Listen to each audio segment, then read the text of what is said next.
It's an old building, more than a wooden shed. In 1812 we gathered there, that's what the historian said. Well, they succeed in rebuilding our markets to serve us like before, or drop the ball and waste our time and make us wait some more. You know what? I don't care if Frank's not here. I'm gonna figure something out. I don't need him.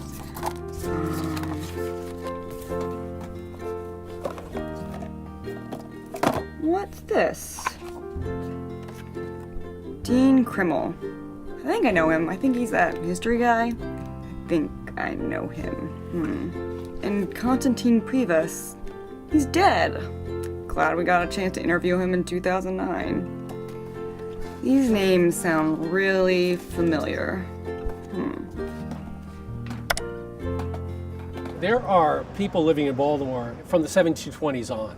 And by the 1760s, there's enough people that there's a clamoring for a market. So it's a public market authorized. And it's at Baltimore Street and Gay Street. Over the next decades, Baltimore is a boom town. And by the 1780s, there are about 8,000 people living here, spread from what we'd call downtown the Inner Harbor to the west side, to Federal Hill, to Fells Point. People want to be closer to a market. The state legislature, the assembly, approved 3 new markets in 1784. And the first to be built was at Fells Point, Broadway. That's where we are now. That's 1786. Baltimore continues growing in the years before the Civil War and it's one of the biggest cities in America. And in the years before the Civil War, there's another 3 or 4 markets built. By the 1880s, there's a dozen markets serving several 100,000 people. And when I started doing research on markets, Constance at Lexington Market, they were Greek. It was candy, and the Prevas Brothers at Broadway Market were, we had that food stall and lunch stall. Germans were the meat cutters and the butchers, and the Irish ended up in selling sometimes poultry, a lot of times fish. The Italians went and started to dominate the produce. So when I hear the word Prevas Bros, I think of milkshakes first, hot dogs, and the great signs they had at the front of their restaurant. My father started the Prevas business in Broadway Market, and they put me to work when I was 12 years old, and I would work in the summertime from 5 in the morning to 4 in the afternoon, and Saturdays I would work from 5 in the morning to 11 o'clock at night. So it was hard work all the time. When I finished law school, I knew where the money was, and the money was in Broadway Market, and I didn't open an office for 13 years. I had this reputation of being a big mouth who took nothing from nobody and hit hard all the time, and I don't mean fighting. And you would watch people, from the Prevas thing down, it was all closed. They would close and Prevas would stay there real late.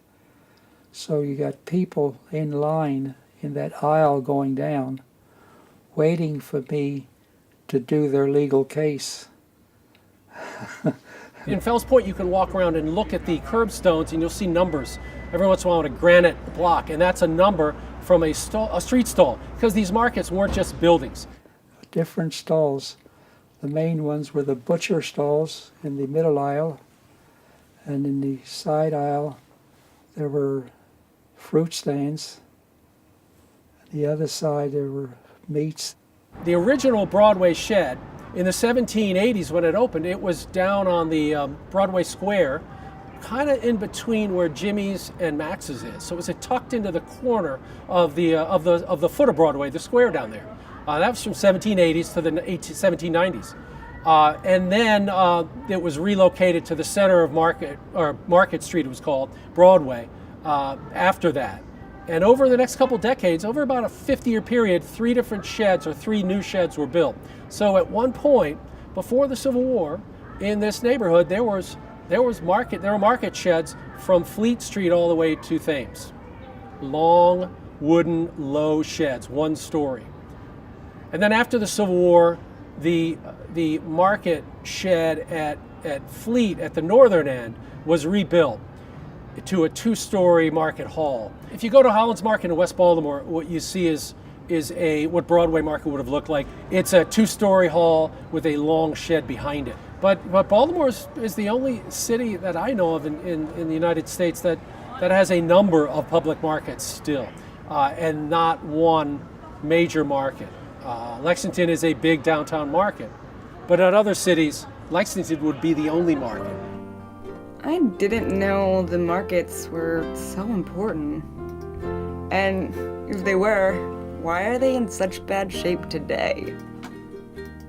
As the Polish immigrants kind of start to age and their children come of age in the 40s and 50s, the market is seen as being in decline.